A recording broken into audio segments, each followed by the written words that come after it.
Bismillahirrahmanirrahim. 164 Al-Mudda'i. Qala mu'alif karsallahu sirra. Al-Mudda'i man asyara ila nafsih. Orang yang mendakwa ialah orang yang menunjuk kepada dirinya bahawa dirinya yang berbuat dan bersifat. Dalam perjalanan untuk ma'rifat kepada Allah Ta'ala dengan ma'rifat yang sebenar, ya, ma'rifat bukan sekadar dengan akal, tapi dia membina akan pembukaan qalbi dia, ya. Adapun ma'rifat peringkat awam membina akidah, ya. Ni kadang kita sampai nak mati berbahas akidah, tak biar akidah ni basic dan kalau kita belajar jannam itu, akidah ni basic dasarnya untuk kita membina akan pegangan kita dengan Tuhan, ya. Tuan-tuan pergi kedai beli burger kan, dia pegang yang tadi tak makan. Saya tak minat makan, saya nak pegang ni. Boleh macam ni. Yang beli buat durian pegang. Pegang tak mana akidah, mana pegangan. Pegangan kita supaya jangan kita keliru tersama dengan pegangan kufar, ya. Bahawa akidah membezakan kita supaya kita tak jadi syirik, tak jadi kufur dengan Tuhan. Bukan cukup sekadar tu, dia kena jalan depan lagi, membina taqarrub, pendekatan diri dengan Allah Ta'ala, membina kashfin, mana pembukaan qalbi kita dengan Tuhan, ya. Itu disuruh oleh Nabi sallallahu alaihi wasallam. Barang kita ilmu tasawuf dia panggil tauhid, dia tauhidul khas. Kalau usuluddin tu tauhidul am. Tauhid am membina akidah bidalail wal burhan, dengan dalil dan burhan, hujah daripada Quran dan hadis sahih, ya. Kemudian pergi ke depan lagi, ya, sampai peringkat kita ibadat terbuka kalbi dengan Tuhan sehingga kita karam dalam memandang kebesaran dia, dan di situ kita akan nampak kebesaran dia saja, lain tadi. Dan ketika itulah bahawa Allah Ta'ala kasih pada insan tersebut. Bagaimana kalau kita buat ibadat masih nampak diri kita, orang tu belum lagi masuk dalam orang yang dikasihi oleh Ta'ala secara yang dikendaki. Sebab berdasar pada hadis yang sahih dari Nabi sallallahu alaihi wasallam, la yazalul abdu yataqarrabu ilayya bin nawafil hatta uhibbah fa iza ahbabtu kuntu sam'a alladhi yasma'u al hadis. Dalam hadis yang sahih Nabi kita, sentiasalah hambaku mengerjakan amal yang sunat setelah dibuat fardu. Itu fiqhul aulawiyat, fardu selesai, kemudian dia follow dengan sunat sampai aku kasih. Mana tanda Tuhan kasih? Fa iza ahbabtu, apabila aku kasih akan dia, kata Ta'ala, kuntu sam'a allazi yasma'u bi, ya. Kuntu adalah aku, pendengarnya, mana dia mendengar dengan aku. Betul ni? Kalau kita mendengar, kita rasa kita lagi kita sembahyang, kita rasa kita lagi, oh tu jauh lagi entan, ya. Sampai dia bergerak semua, dia rasa minallah. Dia duduk betul-betul ditajalikan ayat yang Tuhan kata, wallahu khalaqakum wa ma ta'malun. Wallah, Allah Ta'ala tu, ya, Quran ni, menjadikan kamu dan perbuatan kamu. Apa perbuatan kita? Bercakap, mendengar, duduk, berjalan, bangun, semua tahu pada af'al, perbuatan Tuhan. Rasa tak?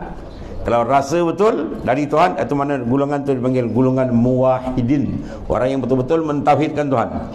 Kalau dia rasa diri dia lagi, itu golongan musyrik panggil. Syirik apa dia panggil ni? Ini syirik asgar, bukan syirik jali, ya. Syirik asgar ni maknanya apa? Syirik yang kecil. Kalau syirkul jali tu menyembah berhala, tu kafir terus. Sebab syirik dia punya sifat membatal, ibtal. Dia ada 3 lapis syirik. Syirik yang pertama ialah membatalkan akidah. Itu syirik macam mana orang kafir, yang mengiktikad selain Allah ada kuasa. Dia sembah dia patung kayu yang diukir, batu yang dipahat, atau ideologi yang bukan Islam dia anut, dia yakin lebih baik Islam, tu kufur, membatalkan akidah. Itu syirik jali, syirik yang besar. Yang ni alhamdulillah kita tak ada, ya. Yang kedua ni yang dia masuk ni, dia panggil syirik yang kedua, dia panggil asyirkul asghar. Disebut dalam hadis sahih, Nabi kata apa? Akhwafu ma akhafu ala ummati asyirkul asghar wa huwa riya. Mana aku sangat bimbang, Nabi kata akhwaf. Dalam bahasa Arab bila akhwaf dipanggil ismu tafdilin. Mana sangat-sangat Nabi bimbang. Kalau Nabi bimbang, kita tak bimbang, berat. Nabi sangat bimbang kena pada umatku, dia kata syirik yang kecil. Apa dia? Wa huwa riya. Riya apa makna syirik? Mendua. Sekarang mulut dia kata lillah, tapi hati dia linnas, tak syirik sebenarnya. Kalau syirik jali menyembah berhala batal akidah. Syirik yang ni batal apa ni? Membatalkan sawabul amal, pahala amal kosong. Itu dalam hadis sahih panjang. 3 golongan yang penting dalam perkembangan Islam. Al-ulama, sebab dia pemegang teraju hukum. Ya, walaupun kita kata kita perlu pegang Quran dan hadis, dan pegang macam mana? Ambil Quran pegang, ambil hadis pegang, tunggu sampai kiamat kan tu. Pegang makna kita melaksanakan tuntutan. Bila nak laksana tuntutan kena faham. Nak memahami siapa boleh faham. Kalau nahu sarap minta mengaji. 12 ilmu tentang kalau tak pakai jangan pegang Quran. Nabi dah warning tu, man fassara Quran bi ra'yi fal yatabawa maq'adahu minan nar.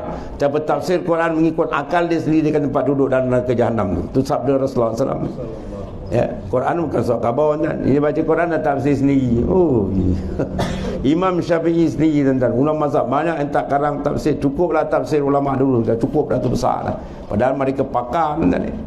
Ini Quran lah, dia nahu tak kerti. Ya, nahu dia tahu nak belajar tak ada 10 tahun kan.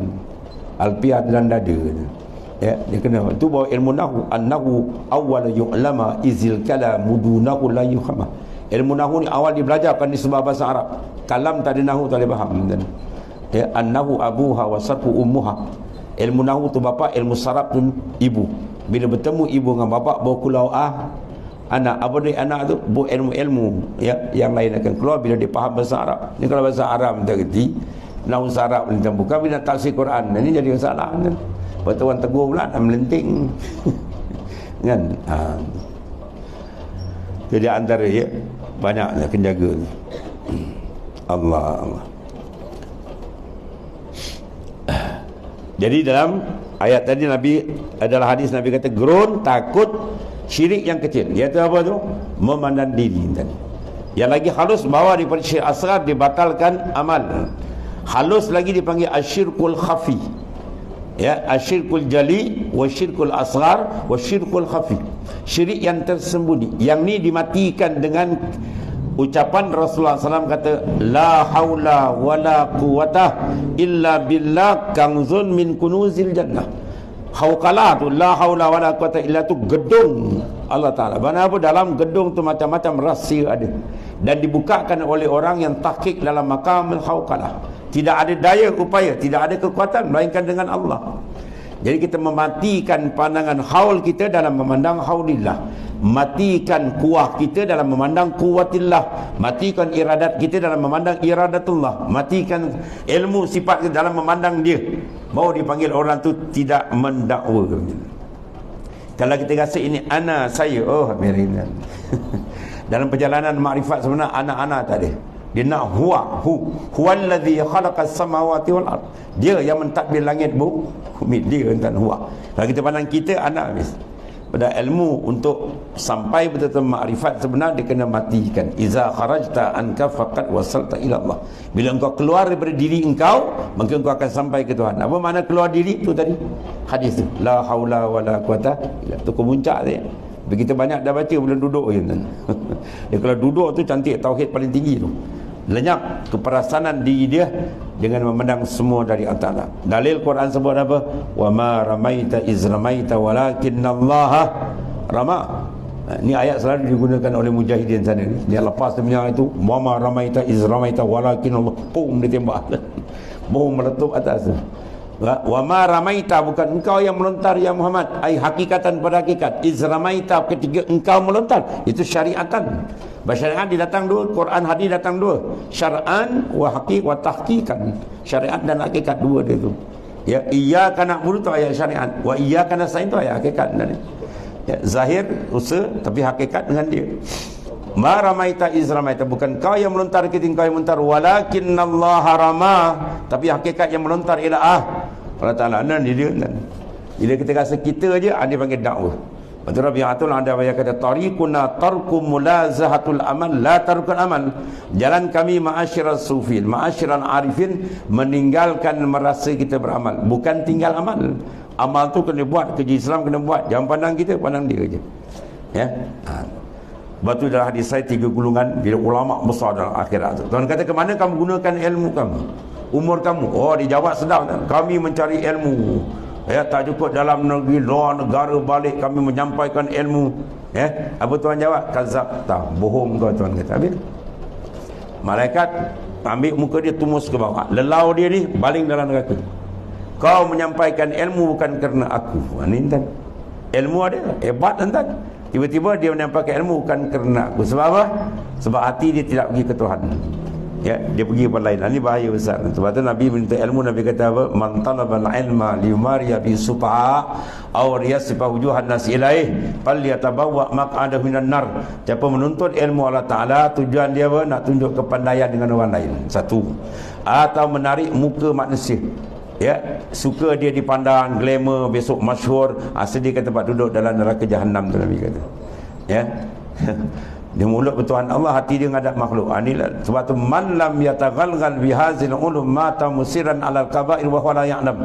Kata Salman Al-Fatih mengatakan bahawa siapa tidak menghalusi ilmu dalaman ni, kalbi kita ni, tempat tidur Tuhan, maka dia mati mengekarkan dosa yang besar-besar padahal dia tak perasan. Ya. Satu.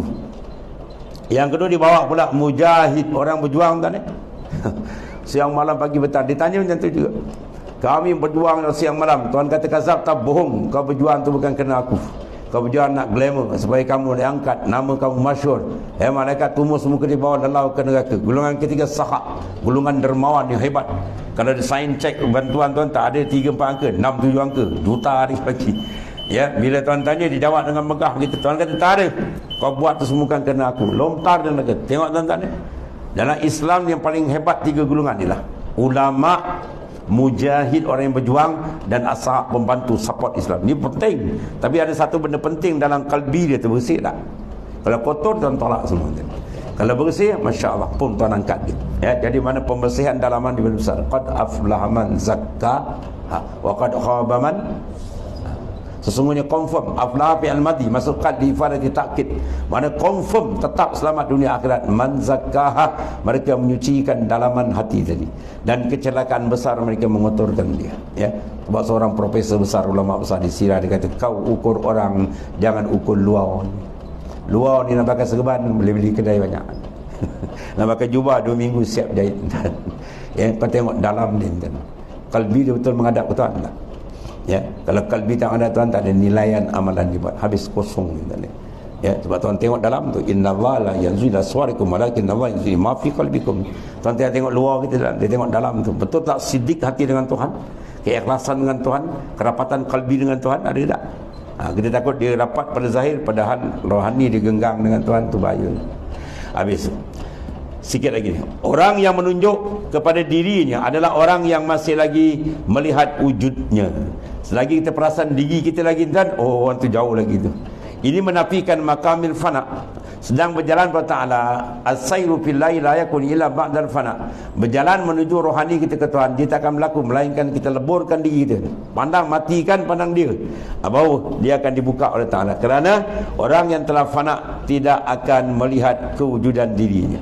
Fana apa makna fana? Antabdua azamatillah. Terserlah dalam kalbi dia kebesaran Tuhan dia. Bila kebesaran Tuhan dah terselah terang, dia tak akan nampak makhluk lagi dah. Yang dia nampak tu sahabat-sahabat Nabi hebat-hebat ni. Dia tak pandang benda lain dah. Sebab ni dalaman dia telah dicuci, ditarbiah oleh Rasulullah sallallahu alaihi wasallam. Dan hanya melihat kepada perbuatan, sifat, nama, ya, sifat Allah, asma Tuhan dipandang, dan zatnya yang maujud di dalam sir, ya, kalbi dia. Hanya Tuhan kerana terlalu membesar dan mengagungkannya. Orang yang mendakwa terputus dari Tuhannya kerana mendakwa atau mengaku dengan sesuatu yang tidak ada padanya. Ya, kalau mendakwa diri dia aja, ana saya, tu belum kenal lagi. Ya, orang yang kenal Tuhan sentiasa kalbi dengan, sebab saya sudah kata jalan kata ma fi qalbi ghairullah, tidak ada dalam kalbi ku melainkan dia. Jasad luar sama makhluk tak apa. Itu syariat. Dalam kita dengan dia. Sebab kita nak pakai dalam kan ni. Luar ni tak ada kenal Tuhan.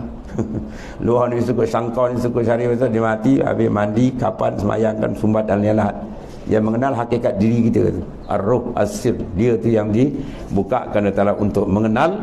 Ya, bila dia rapat, dan apabila dia jauh, dia terhijab dengan Tuhan. Sebab tu kerja keras kita kena buat, ya, membersihkan dalaman dia mengikut cara-cara yang telah ditunjukkan oleh guru-guru yang mengambil daripada Al-Quran dan hadis-hadis Rasulullah sallallahu alaihi wasallam. Kemudian berkata Ibnu Allan, menunjukkan kepada diri ialah cabang kepada menetapkan dan melihat diri menafikan makam fana. Kemudian kata Ibnu Allan, wallahu a'lam. Bismillahirrahmanirrahim. Alhamdulillahirabbil alamin. Shalatu wassalamu ala sayyidina Muhammad. Sayyidina khairul Quran. Alhamdulillah. Subhanakallahumma wa bihamdika.